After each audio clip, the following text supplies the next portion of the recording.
My name is Mark, a recording angel. I've been observing this earth since the dawn of creation. The Most High has asked me to share my recordings with you. The following are my records of the church's early years and earliest believers, not just adults, but children too, collected in this book, Champions of the King, the Story of the Apostles. If today's recording contains situations which might be uncomfortable for younger listeners, I will mark the video with the words parental guidance recommended. Vesta, Philippi. Vesta wrinkled her nose as she swept the soiled straw out of the jail cell. It was her least favorite chore, and she did it only on days when there were no prisoners, since the men could be dangerous. Fortunately, they never had long-term prisoners. Most people were either punished, executed, or freed, and long-term imprisonment was really not what the Philippi jail existed for. "Thank the gods for that," she muttered as she kept sweeping. Prisoners were such filthy beings, although she supposed they couldn't help it. After all, if you had your feet in stocks and your wrists chained to the wall, there wasn't a lot you could do in terms of personal care and hygiene. She swept the filthy soiled straw out of the door and spread clean straw in the cell. It was a fairly large room with iron rings on the walls so that they could accommodate several prisoners if they needed to. Usually, though, they had only 2 or 3 at a time. Philippi was a fairly good place to live. The region had a lot of gold and silver mines, and that had brought a lot of industry. Also, it was a good place for Roman soldiers to retire when they finally finished their 25-year commitment to the empire. Then they were able to take their money and start a family. It was the leading Roman colony in the region, and the gateway between Greece and Italy. The people of Philippi tried to outdo Rome in their dress and manners and culture, and felt that they were just as important as the empire's capital, especially considering their political and military history. In spite of being a fairly important city, few Jews had settled in Philippi. Vesta had never met any until this week. Then she had encountered several down by the river, mostly women. She had heard of Hebrews before, and she had met Romans who had served in Palestine, but she just had never met any real Jews. Vesta stepped out of the jail cell into the warm sunshine and continued to sweep her smelly pile over to the corner of the courtyard by the wall. It was the place where they burned trash. Hanging the broom on its hook, she hurried back down to the kitchen. "I'm all done," she said. "May I go down by the river now?" Her mother nodded absent-mindedly. "Great," the girl said. "I'll see you at supper time."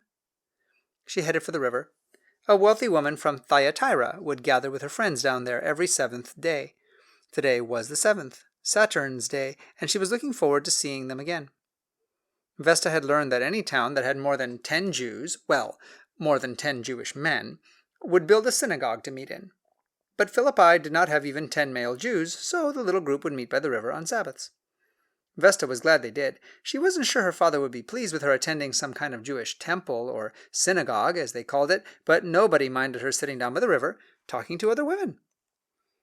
As she approached the riverbank, she heard the wealthy woman say, "Look, here's our little friend, the jailer's daughter. She came back to be with us." "My name is Vesta," she said. "We're glad you came back. My name is Lydia." "Oh, you're the woman from Thyatira that sells purple?" "Yes, that's what I do." "My father says it's unusual that you moved here from Thyatira." Lydia laughed. "Well, it was for business purposes. Many sell dyes in Thyatira, but no one else sells purple in Philippi."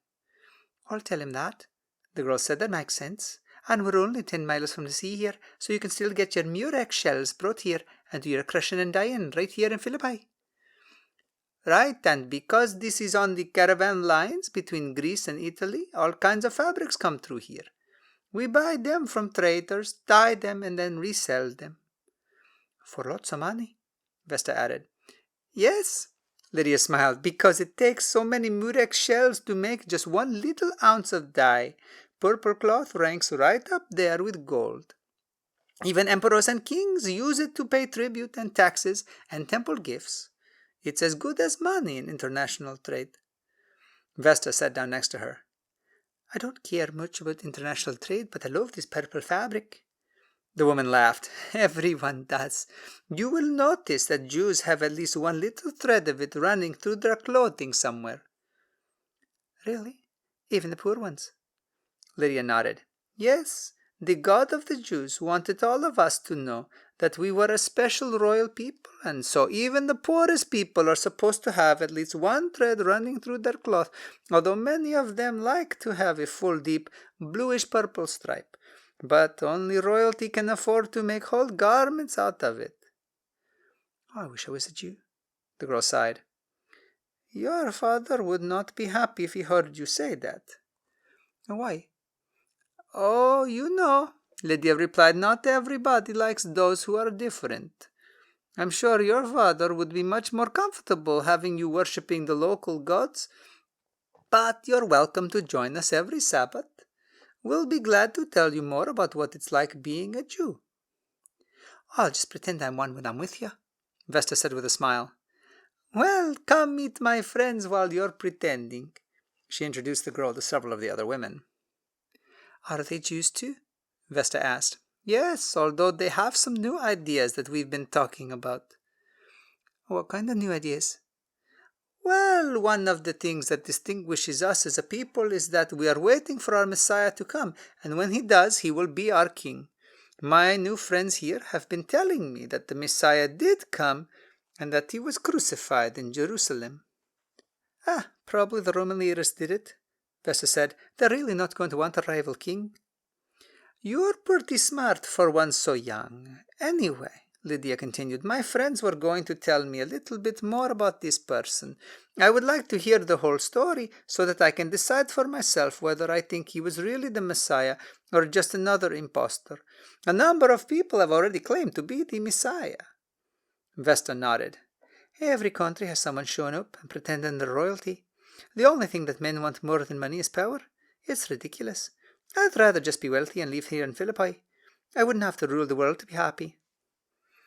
Yes, men can be quite ambitious, one of Lydia's friends said, but there are ambitious women out there too. I suppose so, Vesta sighed, but not for me. I'd settle for just being rich. They continued chatting for only a few minutes before a man approached with two strangers. The women stood to their feet. I was wondering when you were coming, Lydia commented to one of them. I'm sorry, he said. I ran into these two men. We got to talking, and the time just slipped away from us. These men are from Jerusalem. Their names are Paul and Silas. Paul shocked them by speaking directly to them. Your husband tells me that you have already heard a little about the Yeshua of Nazareth. Yes, we were just discussing him, but we really need to know more. Well, Silas said, perhaps the Lord sent us here to tell you. We are followers of his, and we can tell you whatever you want to know. You actually talk to women? The apostle smiled understandingly. I know that a Pharisee normally wouldn't do that, but now that we are followers of Yeshua, it doesn't matter whether people are Jews or Gentiles. Gentiles? Vesta asked. Greeks are Gentiles, Lydia explained. Oh, the girl said, puzzled. He said that almost as if it were a bad thing. I'm quite proud of being Greek. Lydia smiled at her. I'm sure you are. Most Greeks are, but we're all women, and usually in the Jewish synagogues the women sit in a different part than the men, and the men don't actually talk to us. Vesta frowned. I don't think I'd like a religion like that. At our temple, the women are the most important. They're the priestesses. Yes, Lydia interrupted, so they are, but let's see what Paul has to say to us. She turned back to the other men. I laughed. As a human, Lydia was quite diplomatic, but many Jews didn't even associate with Greeks, much less one who wanted to speak about what went on in their places of worship. Yet she was kind to the girl. The small group sat down on the banks together with Paul and Silas, who took turns telling the story of Jesus. Suddenly, a loud shriek interrupted them. Oh, Demas and his fortune-telling woman, Vesta squealed. This is great. If you give him a coin, she'll tell you a secret about yourself that no one knows. Does anybody have any money? She glanced around at her newfound friends. No one was reaching for their coin pouch. The fortune-telling woman approached them. Suddenly she pointed at Paul and Silas and announced, These men are servants of the Most High God. She's telling you a secret without even charging you, the girl said, delighted. Which God is that? Who's the Most High God? It is Jehovah, Paul explained, but I don't know why she is saying this. She's been following us for days. The woman began to shout louder. "These men are servants of the Most High God. They have come to tell you what is true." Lydia raised an eyebrow. "Should we believe someone like her?" Fortune-tellers had not been allowed in Israel, and the laws of Moses had told them in no uncertain terms not to have anything to do with them. "She has an evil spirit in her," Silas replied. "That's what's making her able to see the future and say these things. It's not of God, yet she's telling the truth. Perhaps in the presence of the Holy Spirit, the demon has less power." Paul stood up. "We should ask the Spirit to free her." He strode over to her.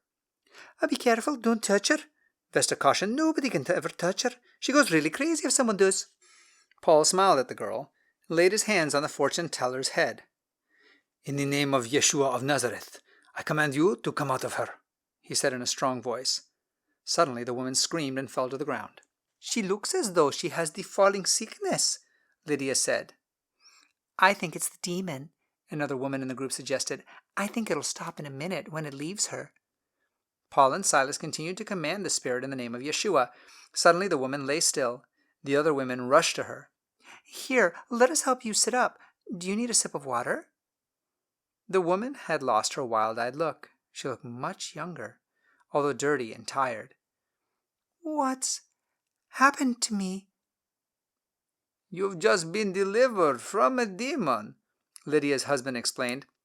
"These two men prayed to the God Jehovah to free you." "Well," said one of the men who had been accompanying the fortune-teller, striding up on his long legs, "you haven't done her any favors." "Really?"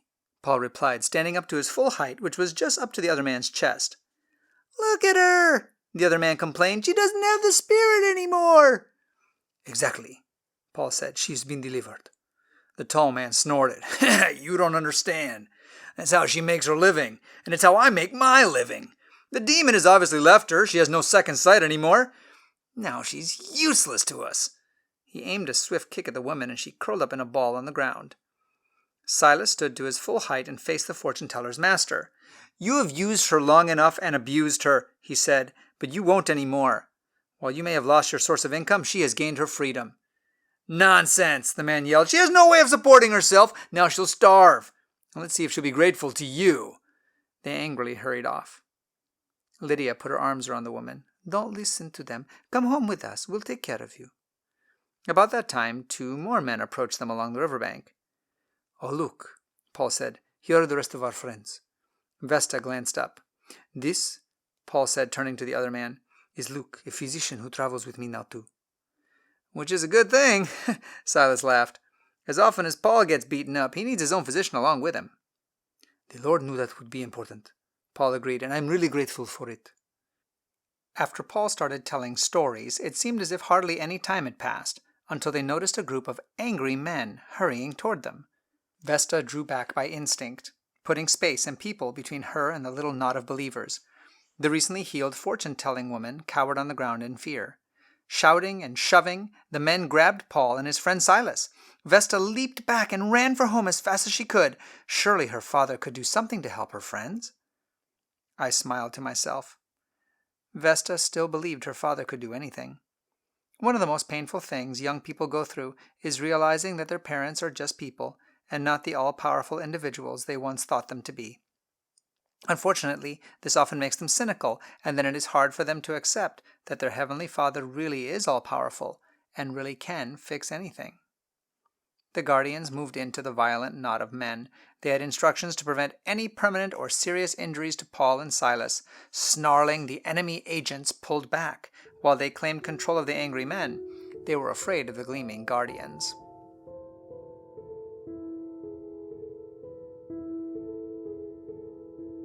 Vesta burst into her family courtyard. "Father, Father, you've got to come quickly. My friends are in trouble, and I think they're getting beaten up by a crowd of rough men. Father, please do something." Her father listened with concern, then said, "You stay here in the house with your mother. I'll see what's happening." "No, I want to come," she protested. "I want to know what happens to them. They're my friends." Her father looked at her sharply. "I will check on what's happening, and I will also find out whether it's appropriate for you to be friends with such people. You need to be more careful, Vesta. What have we told you about speaking to strangers?" The girl hung her head. "But These are nice people. You really like them. They tell the most wonderful stories. You stay here with your mother, he said as he rushed away. Vesta sat down next to her mother, who was stirring a thick stew bubbling over the fire. She looked at the clear blue sky. It was a beautiful day, yet horrible things were happening. It didn't seem right. God of Lady Lydia and her friends, she whispered.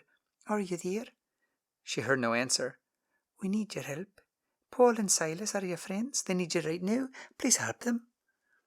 As she wondered if their God heard her, she sat and squirmed. It seemed as if Father had been gone forever. What was happening? Had Paul's God listened? Would he do anything to help his follower? Does Father have any other prisoners today? She asked her mother. Oh, yes, her mother said. While you were gone, they brought 2 different men in. One of them was from a group of merchants who had come through. He's been accused of killing his partner and taking the money. The other one is a thief. Timmis. Timmis is in for stealing again. After how badly they beat him last time, you think he wouldn't do that anymore? If he had any sense, he wouldn't, her mother agreed. Some people just keep stealing no matter what the consequences are. It doesn't make any sense, Vesta sighed. His family has enough money. He has enough food. It's not as if he's hungry and trying to feed his family. Her mother nodded. Perhaps it's just the excitement of trying to get away with it, but the consequences are worse each time. Poor Timmis, Vesta thought. I wonder what's wrong with him to make him keep doing that. Surely no one with any sense would keep doing such a thing if they didn't have to. By now it seemed like hours since Father had left. Ari, her uncle who watched the jail and helped Father with his chores, came out and sat with them. How is everything in there? Mother asked. The same as always, Ari said. Everyone always spends a great amount of energy trying to convince me of their innocence, as if I have anything to do with whatever happens to them. I'm only here to keep them here until the magistrates decide. He laughed. They think I have more power than I really do. He stood. Sounds as if some commotion is coming down the road. Vesta jumped to her feet. Maybe it's Father. Well, if it is, her uncle replied, he's bringing a lot of friends with him. I smiled. The men coming with him would hardly qualify as friends, but he definitely wasn't alone. The crowd approached the house. Paul and Silas now had their hands bound, and the same angry men who had accosted them at the river now shoved them along. They dragged Paul and Silas over to the large post in the center of the courtyard and looped the rope around their wrists up through the ring at the top. Then they pulled it tight, stretching the men until Paul had to stand on his tiptoes. Oh no, Vesta moaned. They're going to beat them. Go in the house, Vesta, her father said. But they're my friends, she protested. All the more reason. Go in the house and stay there until I come for you. You can't beat them, Father. They're good men. He frowned. This is my job, Vesta. I don't want to hear any more from you. Then he emphatically pointed to the door. She knew better than to say anything more. Quickly, she went into the living quarters for the jailer's family. There she put her hands over her ears. Even being inside would not keep her from hearing everything that went on. The shouts of men outside could not drown out the sound of the rod whistling through the air and biting into the backs of the men stretched on the whipping post. God of Paul and Silas, she whispered, do you see what's happening? Do something. I hovered in frustration. The guardians were close by, but they had no authorization to intervene. I knew that the faith of the 2 missionaries was strong enough to withstand any beating that these Philippian magistrates could administer, but what about the tender budding faith of this young girl? If the guardians did not intervene, would she lose her newly blossoming faith in Yeshua and the Mighty One? I shook my head. Of course not. The Mighty One always knew exactly what was happening and what he was doing. I just needed to be patient and see how he was going to bring honor and glory out of this terrible situation. This broadcast has come from the book Champions of the King by Sally Pierson Dillon, with permission from the Review and Herald Publishing Association. This book and the rest of the series, War of the Ages, can be purchased by going to www.adventistbookcenter.com or by calling 1-800-765-6955. I'm your narrator, Austin Backus, and this audio project is a gift to you from my free Christian book ministry, RXF 1888. Please visit our website, www.rxf1888.com, to request free Christian books for both kids and adults. And join us here again for more stories from Mark the Recording Angel.